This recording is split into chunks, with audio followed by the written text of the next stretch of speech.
बिस्मिल्लाहिर्रहमानिर्रहीम अस्सलाम वालेकुम। वेलकम टू माय चैनल तास किचन। आज अपने किचन में मैं बना रही हूँ डम्पलिंग जिनको कहते हैं मोमोज।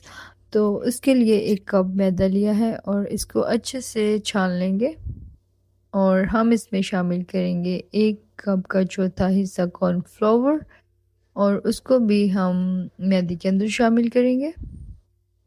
इनको बनाना बहुत ही आसान है, तो मैंने सोचा कि मैं आज ये रेसिपी आपके साथ शेयर करती हूँ। और इसमें डाला है हाफ़ टी स्पून मैंने नमक का और 1 टेबलस्पून इसमें जाएगा घी या ऑयल, कुछ भी आप इस्तेमाल करना चाहें। तो इसको पहले हाथों की मदद से इसको अच्छे से मसल लेना है ताकि घी और मैदा मिक्स हो जाए और फिर इसमें थोड़ा-थोड़ा सा करके हम डालेंगे पानी। और पानी जो है वो हमने ज़्यादा नहीं डालना, बहुत थोड़ा-थोड़ा इसके अंदर जाएगा। ये देखिए अभी काफ़ी ज़्यादा मैदा ड्राई है लेकिन मैंने इसमें पानी ऐड नहीं किया, इसी को इसके अंदर मिक्स करके गूँधा है। ये तो ना तो ज़्यादा सॉफ्ट है होनी चाहिए और ना ही हार्ड होनी चाहिए, मीडियम से आपने बनानी है। तो अब हम बनाएँगे फिलिंग इसकी। उसके लिए बंद गोभी जो है वो हमने बारीक-बारीक काट ली थी और गाजर और शिमला मिर्च और अगर आप चाहें तो थोड़ी-सी अ, हरी मिर्च भी डाल सकते हैं काट के बारीक-बारीक।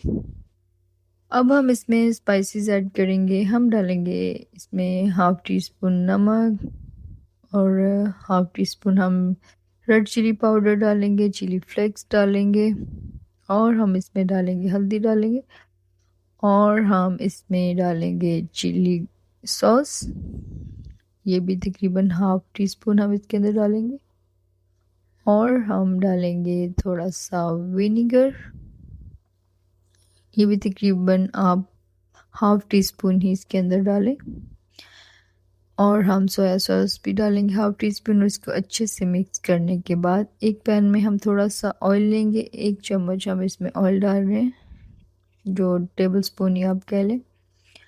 और इसके अंदर मैंने डाल दी है चिकन की फिलिंग और इसको पकने के लिए रख दिया है। तो जी हम इसको अच्छे से पकाने के बाद हम बनाएँगे डम्पलिंग, उनकी हम जो शेप्स हैं वो बताएँगे आपको, किस तरह से बनानी है। ये देखिए, अब हम इसको बहुत पतला-सा हमने इसको बेल लेना है, मोटी रोटी आपने बिल्कुल नहीं रखनी। तो ये देखिए, इतना बड़ी से आपने बना लेनी है और अपने साइज़ के हिसाब से आपने जितनी डम्पलिंग बनानी है उस हिसाब से आपने सांचे से काट लेना है, ग्लास ले लें या कोई ढक्कन ले लें। तो इस तरह से आपने गोल-गोल सी रोटियाँ बना लेनी है और फिर हम इनकी आपको बना के दिखाएँगे डम्पलिंग्स। तो ये देखें जी सारी रेडी हो चुकी हैं। अब हम इनको साइड पे निकाल के रख देंगे। आपने साथ में जो है थोड़ा-सा खुश्क मैदा जो है वो भी आप रख लें, उसके साथ पेड़े बनेंगे, चिपकेंगे नहीं। उसका कोई मसला नहीं है अगर आप उसको साथ इस्तेमाल करें। तो इस तरह से आपने इनकी शेप बनानी है।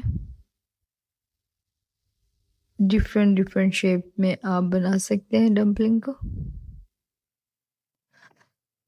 ये एक मैंने ऐसे फ़ोल्ड करके बनाया है, एक को बिल्कुल मैंने राउंड में बना दिया है और इस तरह जो भी आपको शेप पसंद हो आप उस शेप में बना सकते हैं। इस तरह से दरमियान से फ़ोल्ड किया और इनको थोड़ा-सा ऊपर से टर्न करके आप बना लेंगे। अब एक कढ़ाई में मैंने लिया है पानी और उसको अच्छे से गर्म करने के बाद इसके ऊपर स्ट्रेनर रख दी है और स्ट्रेनर को मैंने थोड़ा-सा ग्रीस किया है और सारी जो डम्पलिंग्स हैं उनको हम इसके ऊपर रखेंगे और इसको ढक के रख देंगे जब तक ये पक जाए। अब हम एक बहुत ही छोटा-सा प्याज़ लेंगे और 2-3 जवे हम लेंगे लहसुन के और इनको बारीक-बारीक सा काट लेंगे और हम थोड़ा-सा लेंगे ऑलिव ऑयल और इसमें हम करेंगे इसको अच्छे से फ्राई आपने इतना करना है कि वो बिल्कुल जो है ना ब्राउन हो जाए, जैसे जल जाते हैं इस तरह से।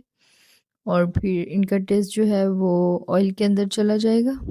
इस तरह से फिर हम इसको स्टेन कर लेंगे और हम इस ऑयल में शामिल करेंगे 1 टेबलस्पून टमाटो जो प्यूरी है वो डाली है मैंने, और 1 टीस्पून मैंने इसमें डाला है सिरका, और इसमें डालेंगे 1 टेबलस्पून सोया सॉस, और हम इसमें डालेंगे चिली सॉस डालेंगे 1 टेबलस्पून। ये अपने सॉस अपने हिसाब से जितनी आपको चाहिए उस हिसाब से आप क्वांटिटी को बढ़ाते जाएंगे, और उस हिसाब से आप फिर अपनी सॉस जो है वो बना लेंगे। इस तरह से इन सब चीज़ों को हम करेंगे इसमें रेडी, और हम एक बार जो 1 कप का चौथाई है वो हम डालेंगे केचप,